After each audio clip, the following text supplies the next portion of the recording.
Didier Drogba ne sera pas candidat à l'élection du président de la FIFA en 2026. Que deviennent les présidents et les clubs qui l'ont soutenu lors des dernières élections? Zoromak, l'homme qui a soutenu Didier Drogba lors des dernières élections de la FIFA, nous parle dans cette vidéo. Il a profité de cette même lucane pour répondre à l'ex-président de la FIFA, Jacques Anoma, qui était sur ce même plateau de Nostafoot sur Radio Nostalgie et qui a dit qu'il avait conseillé Didier Drogba de ne pas se présenter à ces élections parce qu'il n'était pas prêt. Zoromak a répondu à M. Jacques Anoma dans cette vidéo. Les amis, on regarde et on écoute cette vidéo attentivement jusqu'à la fin. Partagez-la au maximum et donnez vos points de vue en commentaire. Pour être président, il ne suffit pas d'avoir un club, il faut se former, il faut avoir la capacité de diriger, d'apporter le financement et tout ça. C'est le rôle de notre comité de réflexion. Donc, en annonçant ta candidature, Zoromak, tu nous dis implicitement que Didier Drogba ne sera plus candidat à la présidence de la Fédération ivoirienne de football. Le jour où vous allez inviter Didier, il va vous le dire lui-même. Tu fais partie de son équipe et là, ça m'étonnerait que tu te présentes face à lui. Est-ce que tu fais partie de son équipe d'ailleurs? Non, mais l'équipe de Didier n'existe plus. Oui, mais tu es proche de lui. Sinon, Danon, il faisait partie de l'équipe de Didier. Et aujourd'hui, est-ce qu'on se retrouve Danon? On ne se retrouve pas. Donc, le comité, c'était une équipe qui a été... Zoromak en roue libre, oui, allons-y. Ouais, allez, et surtout, laissez-le développer. C'était une équipe qui a été formée pour accompagner Didier pour la maison verte, ce qui n'a pas été le cas. Donc aujourd'hui, il y a chacun chacun se cherche. Chacun a ses affaires. Et voilà, et ça se passe bien. Maintenant, celui qui veut créer quelque chose, il peut demander le soutien de Didier. Voilà, c'est tout. Et justement, pour revenir un peu sur cette partie-là, la plupart des Ivoiriens estiment que Didier est un peu trop distant. Est-ce que toi qui t'es retrouvé très proche de lui, tu crois à un retour ou bien tu penses que le gars, il a carrément mis cette affaire de la FIFA là derrière lui?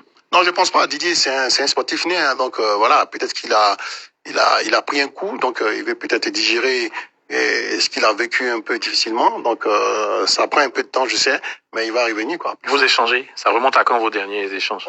On se parle tout parce le temps. Parce que le président de la Jacques Anoma a dit c'était glacial. Et les amis, il a même pas encore fini de répondre à cette question. Oui, on se parle tout le temps. On s'est parlé quand avant d'aller en Corée. Il est arrivé le 17. On s'est parlé. On se verra dans pas longtemps pour échanger un peu. Ouais. Je le dis, au-delà de la campagne de la FIFA, Didier, c'est un ami, c'est un frère. On a joué ensemble pendant 12 ans, donc on a nos relations qui n'ont rien à voir avec le foot. Donc voilà. Donc tu disais, non. Non, je disais simplement. Est-ce que tu glacial? Oui, le président Jacques Anoma ici a dit à cause des élections aujourd'hui, sa relation avec son fils entre griffes est pratiquement glaciale. Il n'y a plus de communication. Donc on se posait la question, est-ce que c'était la même chose? Tu as répondu. Vous dites c'est pas la même chose. Vous parlez tout le temps.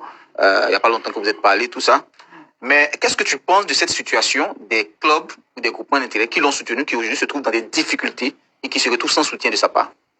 Et non, moi, ça va être un peu difficile pour moi parce que je ne veux pas répondre à la place de Didier. Okay. Voilà, je ne peux pas répondre à la place de Didier parce que je ne sais pas ce que lui et ses groupements d'intérêt, s'ils se parlent, s'ils se voient, ils se voient pas, je ne sais pas. Donc, je vais rester un peu mieux là-dessus parce que j'ai pas d'informations. Voilà. Okay. Maintenant, je voulais revenir sur le fait que vous avez dit tout à l'heure que Didier et le président Jacques Anoma, qui père et fils, une relation glaciale. Moi, je trouve que chez nous, on dit c'est quand il pleut, un père et un fils règle le problème à la maison pour ne pas que les voisins puissent s'entendre.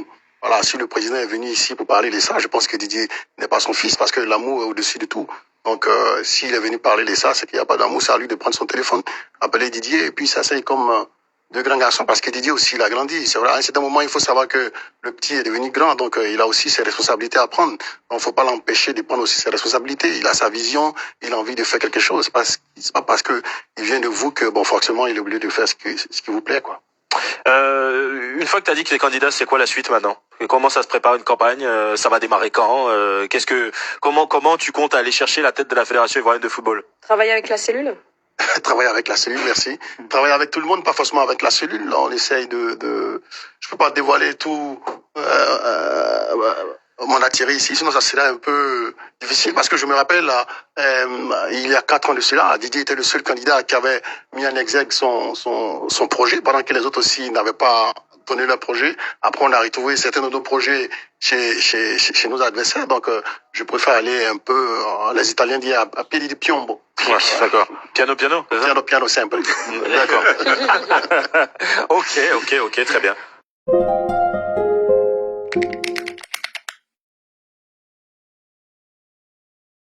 Thank you.